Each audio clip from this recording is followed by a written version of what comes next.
Hello boys and girls, I'm Miss Knobel and we're going to talk about the number systems. So we did the rational numbers in the previous lesson and now we're going to do the irrational numbers. And there's something very interesting about irrational numbers. You will see just now. So let's look at irrational numbers and where it comes from and where it started. But I want you to remember one thing. An irrational number is still a real number, even if it is a number that goes on forever.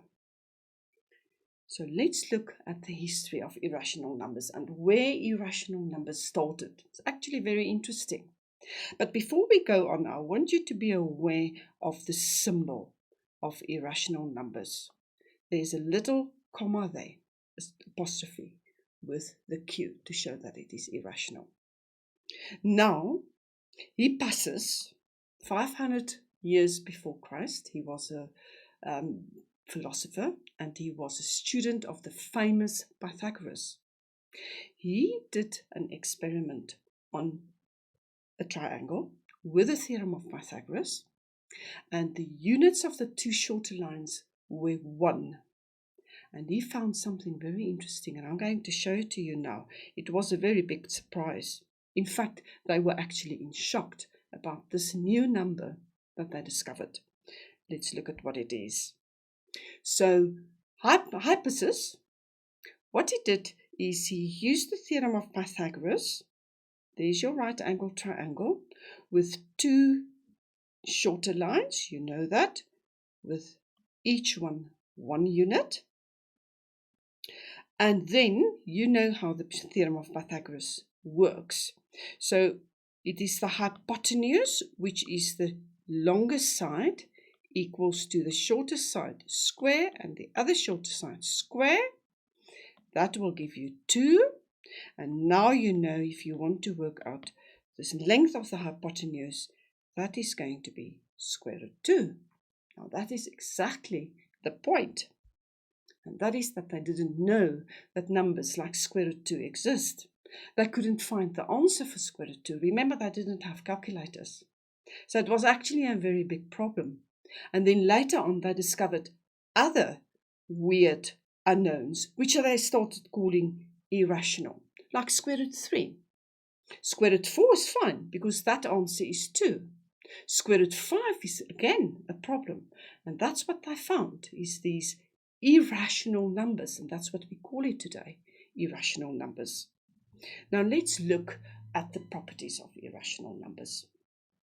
Remember, we said in rational numbers, the fractions, the decimals, is recurring and terminating.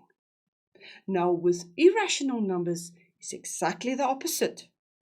The decimals, or the fractional decimals, will be non-recurring and non-terminating decimals.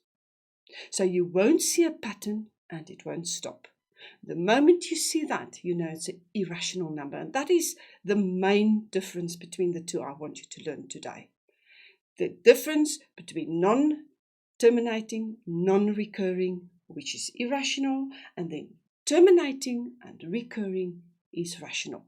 Let's have a look at other examples of irrational numbers. Now this is very interesting. You know this is pi. We use it in geometry. And if you have a strong enough computer, you can actually now work out not all, but you can work out the first. You can see this is the first 100 decimals of pi.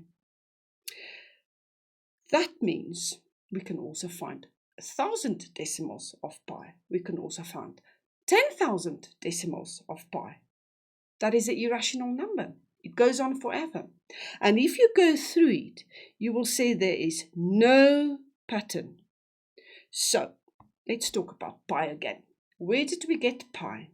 We know that we use 22 over 7 as the fraction for pi. And then if you press 22 over 7 on your calculator,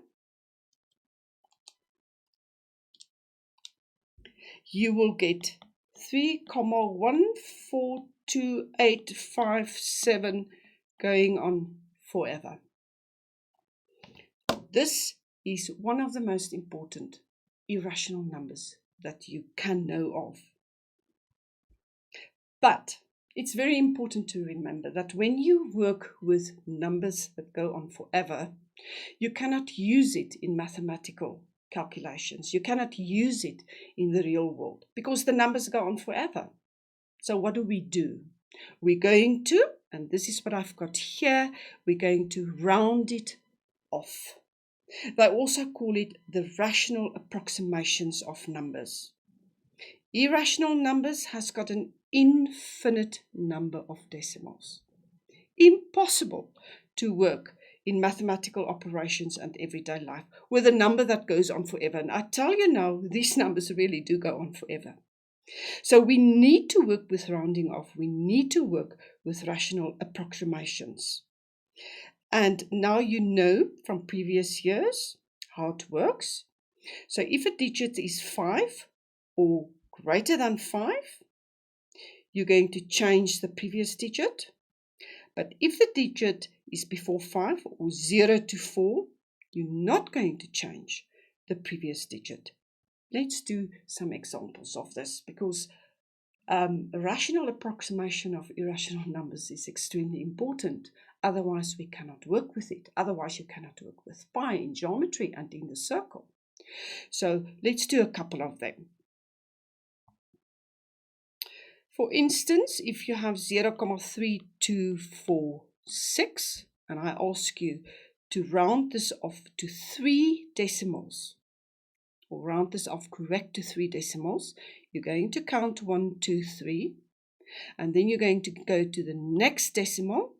You will see it's greater than 5, so that decimal is going to change 4 to 5. So my answer, when I round this off correct to 3 decimal places, will be 0.325. Let's just take another one too. Let's take that same one, but now the 4th digit is 1, and we know 1 is between 0 and 4. So 1 is not going to change the previous digit. So the answer is 0.324. Now we're going to talk about something very interesting. Can you remember I mentioned that you're not allowed to divide by 0?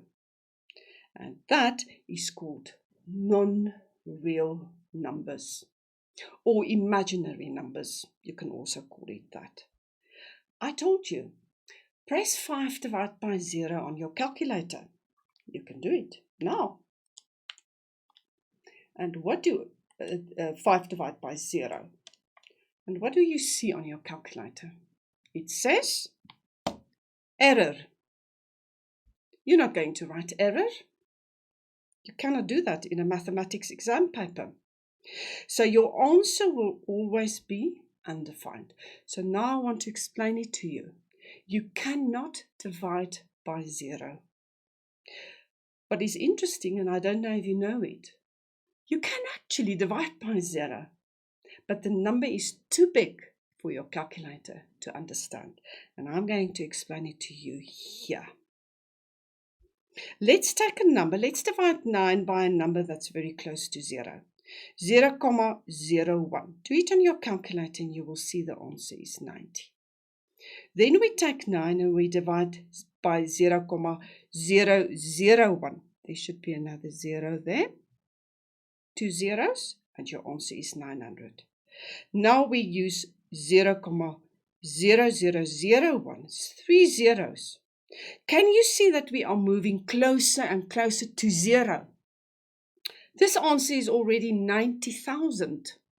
When you have 1, 2, 3, 4, 5 zeros, your answer is 9 million. I used 80 zeros and my calculator couldn't give an answer anymore. So what I'm saying is, yes, you actually can divide by 0, but your calculator can't give you an answer.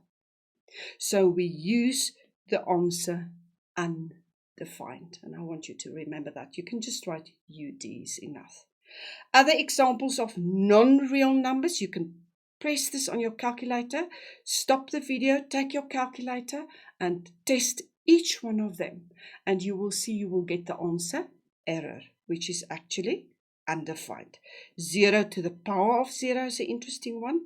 the 0th root of 0. 4 divided by the square root of 0. That will also be a 0. And then the other ones that are very interesting is that you can't find the square root of a negative square. Or you can't find the 3rd root of a negative square.